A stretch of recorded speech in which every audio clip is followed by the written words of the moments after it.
नाज़रीन, बदीन मां ख़बर है जेका वहाँ पहुचे पिया अल्ताफ़ मेमन की रिपोर्ट मुताबिक बदीन में तेल महांगो थियण खिलाफ़ शाहनवाज़ चौक ते शहरी तहत पारां सख्त एहतजाज किया वियो। बदीन के शहरिन शाहनवाज़ चौक ते धरणो हणी हुकूमत खिलाफ़ सख्त नारेबाज़ी कई वई।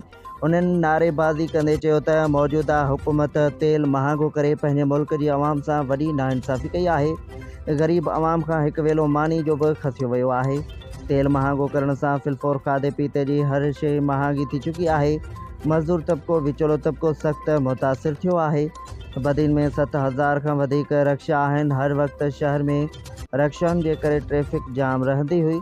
अज सब रोड खाली नज़र अची रहा आहिनि। रक्शा ड्राइवरनि जो चवण हो त माण्हू ऑफिसनि खां पैदल हलण के तरजीह ॾेई रहा आहिनि। अहिड़ी तरह बदीन शहरी इतिहाद जे अॻुवाणनि ख़लीफ़ा तारिक मेमन, शुजात ख्वाजा, सैयद ज़ैन शाह, असलम मलाह, सुमार मलाह, इकबाल अबलानी, बाबू सुमरो, सलीम बजीर, हैदर कातियार ऐं ॿियनि अॻुवाणनि चयो त सिंध मां तेल बि घणे मिक़दार में निकिरी रहियो आहे। पोइ असांजी मौशियत असांखे महांगी छो पई ॾिनी वञे, वधीक सस्ती कई वञे।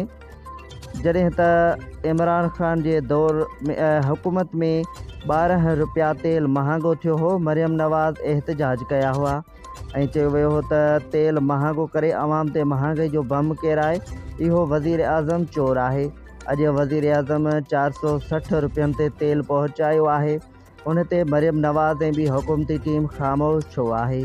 ही अवाम दुश्मन मनसूबा आहिनि जंहिंखे अवाम रद्द करे थी।